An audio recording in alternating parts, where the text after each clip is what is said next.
Бишкекте болгон атышуудан Бишкек шаардык травматология жана ортопедия илим изилдөө борборуна ок тийген 3 киши кайрылды. Бул тууралуу нөөмөттөгү дарыгер билдирди. Буга чейин Асаналиев жана Гагарин көчөлөрүнүн кесилишинде ок атылганы маалымдалып, 4 машина жабыркаганы айтылган. Ишенимдүү кишинин айтымында уюшкан кылмыштуу топтун мүчөлөрү жаңжалдаша кетип, 3 киши түрдүү жаракаттарды алган. Милиция окуя болгон жерде ыкчам иликтөө аракеттерин көрүп жатат. Атышуу болду деген жерден гильзалар табылган. Некрасов Гагарин көчөлөрүнүн кесилишинде ок атуунун катышуучуларын бирөөлөр издеп жатат деп жазса, башкалары кармалыптыр деп кеп кылышууда. Кыңгыр иш 40 жылда билинет демекчи, алар акыры ачыкка чыгары белгилүү. Бирок ушундай терс иштерди борбордон болтурбай коюуну алдын алса болот беле деген суроону койгон келет. Миңдеген кызматкерлери бар, баарына колу жеткен милициянын УКМК деле болтурбай койсо болот беле. Болбосо Миллион гейт, Белиз гейт, Матрешка гейт дагы ушуга окшогон аягы атын анча-мынча киши билбеген өлкөлөргө чейин барып такалаган гейттерди ал 2 саатта аныктагандар. Ушул эшигинин алдында болгон атышуудан кабары болбогонуна таң каласың.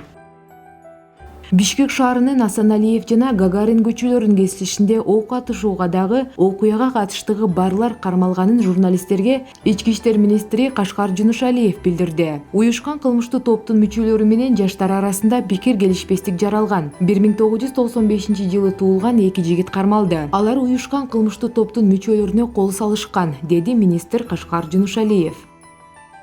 Бүгүн экспертизадан Ирина Карамушкина жана Асель Кодуранова психиатриялык экспертизадан өтүштү. Жыйынтыгы 10 күндөн кийин чыгат. Ал эми психиатриялык экспертизадан өткөрүү үчүн УКМКнын тергөө абагына келишкен дарыгерлердин суроолоруна жооп берүүдөн Алмазбек Атамбаев баш тарткан. Эскерте кетсек, текшерүү баарылашуу формасында болгон. Текшерүүнүн жыйынтыгы 10 күндөн кийин чыгат. 7-8 августтагы Кой Таш окуясын иликтөө боюнча түзүлгөн мамлекеттик комиссиянын корутундусу комитет тарабынан жактырылып 12 декабрда боло турган Жогорку кеңештин жалпы жыйынына жиберилди. Эске салсак, Алмазбек Атамбаев кармалгандан кийин Кой Таш окуясын иликтөө боюнча атайын комиссия түзгөн. Комиссиянын курамына вице-премьер-министр, депутаттар, өкмөттүн өкүлдөрү, коомдук ишмерлер жана эксперттер кирген.